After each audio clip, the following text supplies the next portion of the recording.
Good evening to each and everyone. Welcome to a new semester for us to be gaining lots of new friends, new experiences, and of course, new knowledge, and making us wiser and making new decisions and even major decisions in life.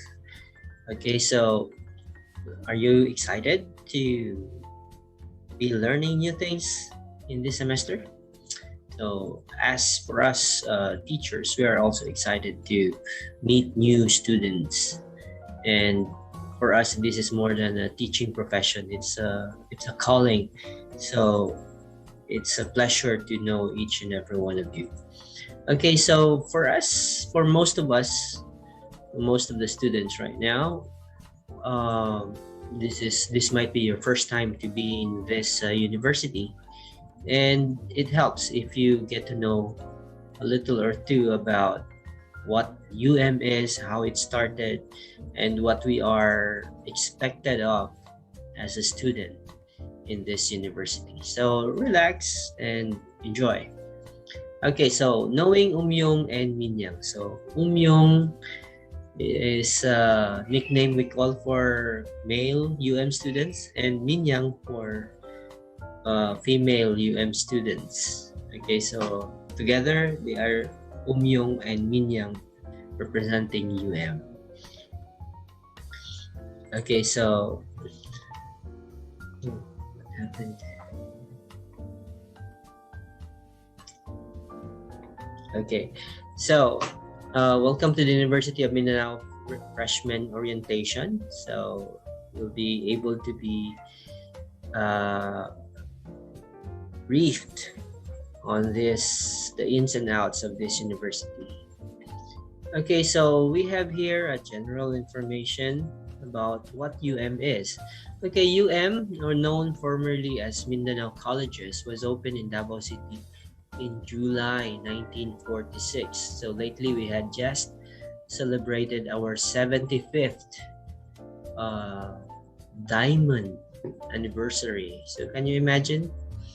It's even older than some of your parents, okay, or even grandparents. Okay, on December 21, 1966, Mindanao Colleges became University of Mindanao. Okay, so we have three main campuses. We have Atina, Bolton, and we also have a technical school in Santa Ana and a technical school in Turil as well. So I was able to teach in all of these campuses. Okay, in my 23 years of experience in teaching here.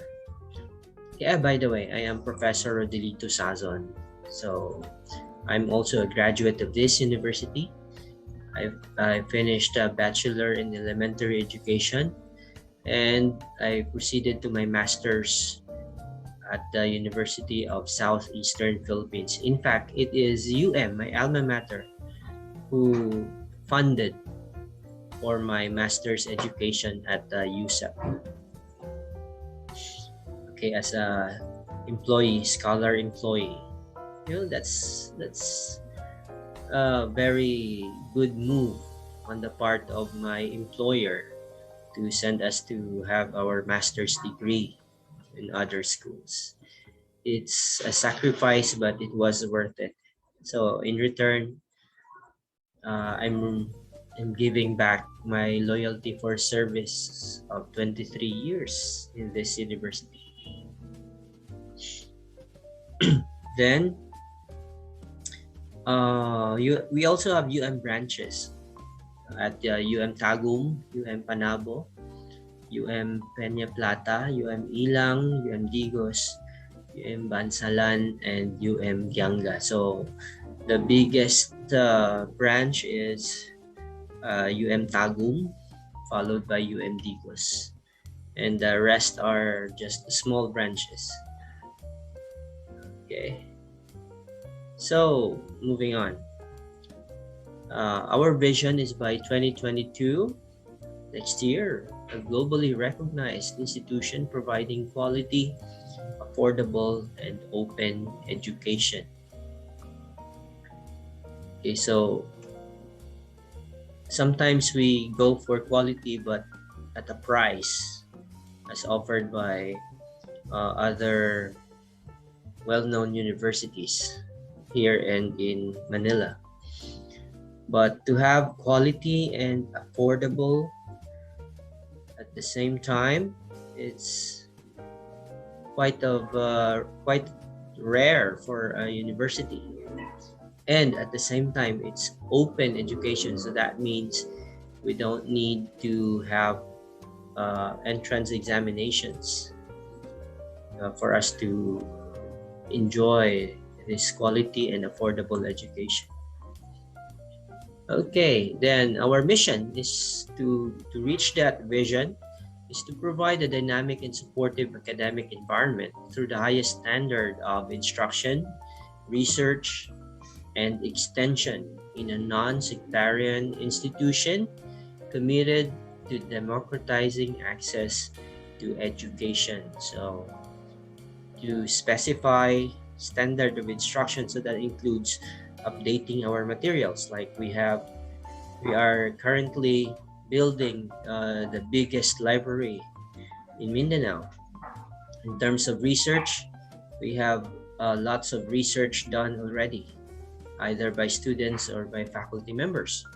And we also involved in helping our community through extension projects or extension extension projects. Like we have education in the prison houses in city jail. We also have helped some communities in terms of their livelihood programs. Okay, so one good thing about UM is non-sectarian. So that means whatever religion you are in, feel free to practice that religion. So the university has been supportive with different types of religious organizations here in UM. So before the pandemic, we even provide areas for where our Muslim brothers can do their worship on specific times. We excuse students who are Seventh-day Adventists in terms if they have examinations that fall on Saturdays, then we give some extensions or considerations for those conflicts.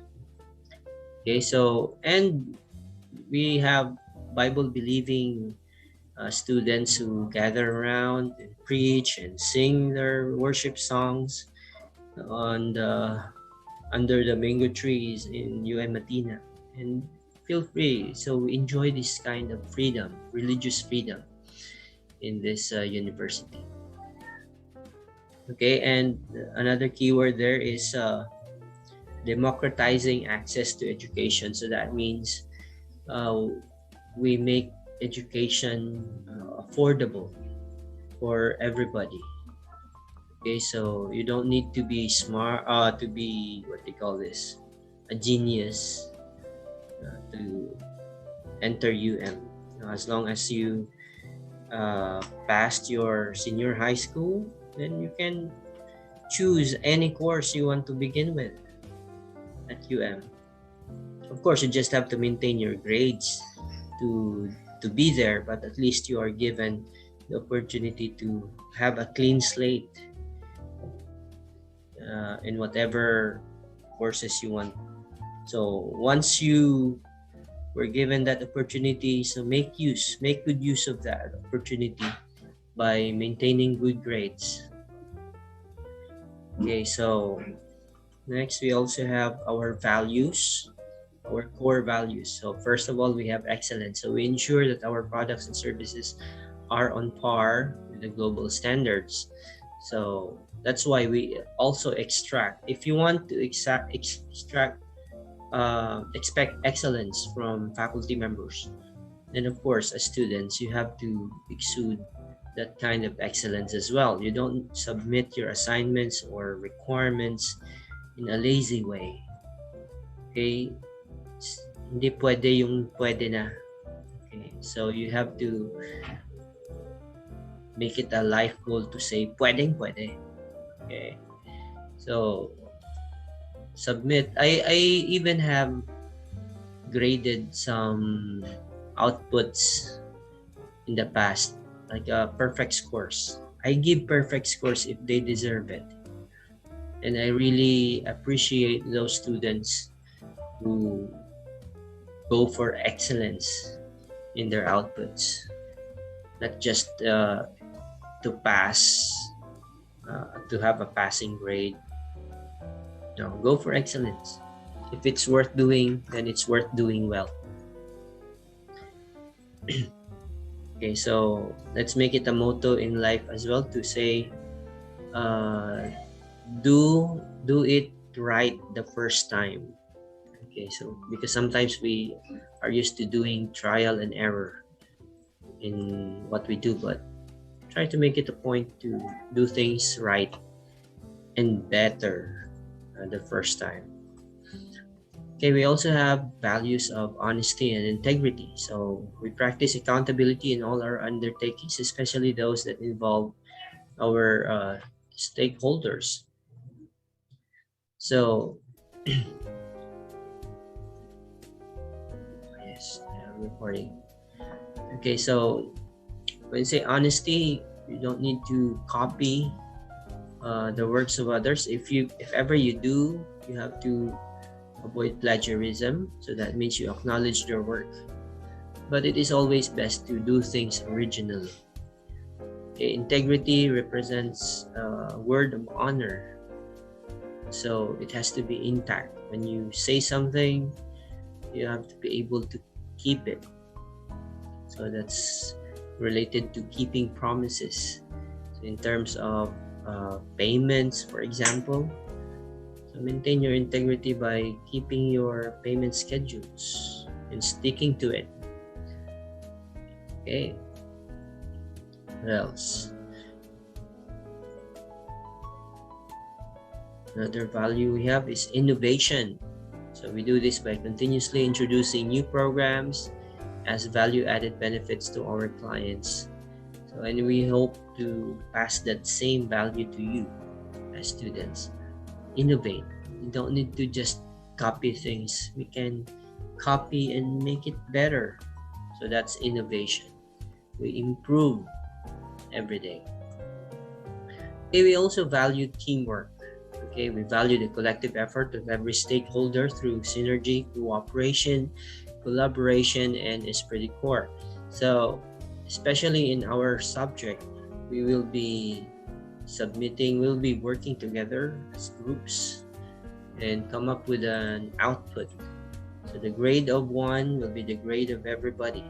So you have to participate, you have to contribute to the team effort so that you have that fulfillment of enjoying the same score as everybody else in your team. So if you see something is wrong, you correct it. Or if you have some ideas that can make it better, do it. Okay, contribute. You don't need to be a superhero as well, doing everything on your own. You have to involve others in a teamwork. Okay, we also have esprit de corps, meaning it's part of the teamwork, but it's a feeling of pride, a fellowship, a common loyalty shared by the members of a particular group. So we call it esprit de corps. Okay, so our core competency includes quality, affordable, and open education. Yeah, I have explained that already. So we say to expound on it more. So when you say quality policy, that means the university is committed to excellence in total quality and education. So we will try to do things and lead the way in terms of quality. So that's why for the We have consecutive 5 years of top 1 in teachers education. Can you imagine, for the whole Philippines? We top for the 5 consecutive years. And this year alone, we have like 51 or 54 top-notchers in just 1 year. So that's a product of it's a testament to our policy in terms of making quality education. So our nursing board takers, like 25 of them took the board exam, 24 passed. Can you just imagine? That's 96% passing rate. So that's translates to quality. Okay, so did I miss something? Yeah. Okay, so going back. Okay, so the next topic for discussion would involve other things that you need to know. Like for academic honors, this could be a very good goal, personal goal for you. Okay, students who completed the program having a general average as stated below is computed on the basis of the approved formula shall graduate with honors provided that they meet other requirements prescribed by the university. So if you want to graduate with these honors, summa cum laude, you have to go make it a goal to have 1.0 to 1.5, where that's 90, 95 to 100. Magna cum laude would be 1.51 to 1.80. Cum laude would be 1.81 to 2.0. So that would be 90 to 92. The cum laude. The other one is 92 to 95. It's a very attainable grade, actually. Okay, so for admission, once a student is admitted to the university, he or she entered the contractual relations with the university, and he agrees to bind himself to a strict observance and compliance with all the policies, rules, and regulations of the university and the law. So all of these specifics are indicated in your student handbook. So if you have some, it really helps if you would read the student handbook once and for all. Okay, so our policy on completion of grades. So if ever you have a final grade of 7.1, it's a grade given for no final exam permit. So you can take the final exam even without the permit. On the other exams, our policy is no permit, no exam. Okay, so if you can miss an examination, so that means you don't have a grade for that particular exam. So that's why your grades are tied up to your payments. So you have to be responsible enough to allot a particular amount of money every 2 weeks for your examination payments. And if ever you miss the final exam permit or the final exam payment, you can take the final exam, but if you cannot catch up until the submission of grades, then the teacher will give you a passing score, but since you were not able to pay the final exam, so you will be given a 7.1 grade. So how do you comply that? So all you have to do is just pay your balance, and automatically your grade will show. So 7.1 is a passing grade. You had a passing grade, but they are just covered. We cannot reveal that to you since you were not able to pay for it yet. So settle your payments on a particular schedule. If you were given a 7.2, so that means two things. Either you lack final requirements or you failed to take the final exam. So all you have to do is just take those exams or submit those final requirements right away. Okay, it's sometimes very inconvenient for both the student and the teachers to have, if there is a 7.2. That's why some teachers really hate giving a 7.2 grade. Sometimes they just give a 5.0, which is also wrong. If you really think you just missed the final exam or you just missed the final requirements, then you deserve a 7.2 grade and an opportunity to make up for that. So whenever you are given 7.2, settle the grade right away, because there is a grace period. So if you exceed the grace period, then that would be considered as a failing grade. You would have to re-enroll the subject. Okay, so and follow up the teacher as well, because sometimes we really are human beings and we forget. So last semester, the student charged me with the re-enrollment of a subject because he submitted the requirements on time and I wasn't able to process it right away. So I missed the deadline. So it was my fault. So even though I wrote a letter to the registrar for reconsideration, it was not reconsidered. So the student was forced to re-enroll the subject, and I was forced to pay up for the re-enrollment expenses. So it hurts, especially this is a pandemic time. So money is money. So, but can't blame the student. It was my fault. So you can help the teachers by uh, following it up right away before the deadline, so that they won't forget. So let's just help each other. Okay, so how are we graded by every exams, or what's the grading system of UM? Okay, for students enrolled in school year 2014 and 15 and onwards, so they use base 15 grading system formula. This is for old students. No, 2014 and onwards, so meaning that includes you. So we are 15 based. So that means if you have a raw score, for example, you got 40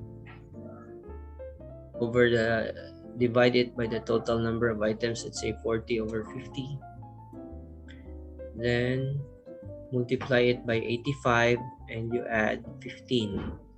So that will be your equivalent score.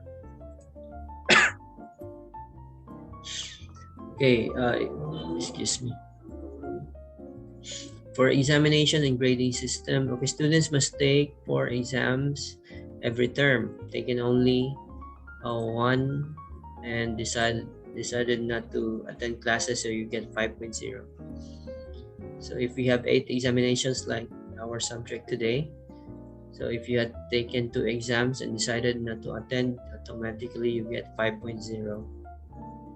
So if you have 3 examinations during summer classes, also missing the first 3 of 4 exams or 6 of 8 semesters, and 2 of 3 summer exams will give you a failing grade of 5.0.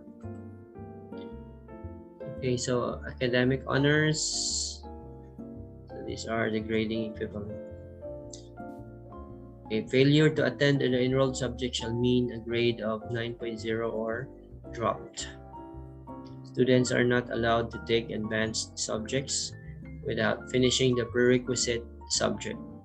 So make good on your prerequisite subjects.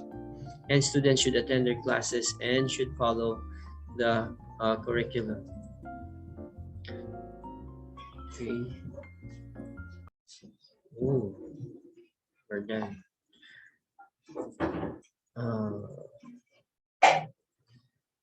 Okay.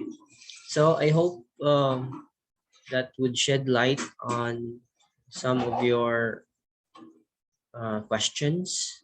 But if you have questions, we can discuss that during our consultation every Tuesday and Thursdays on our G Meet.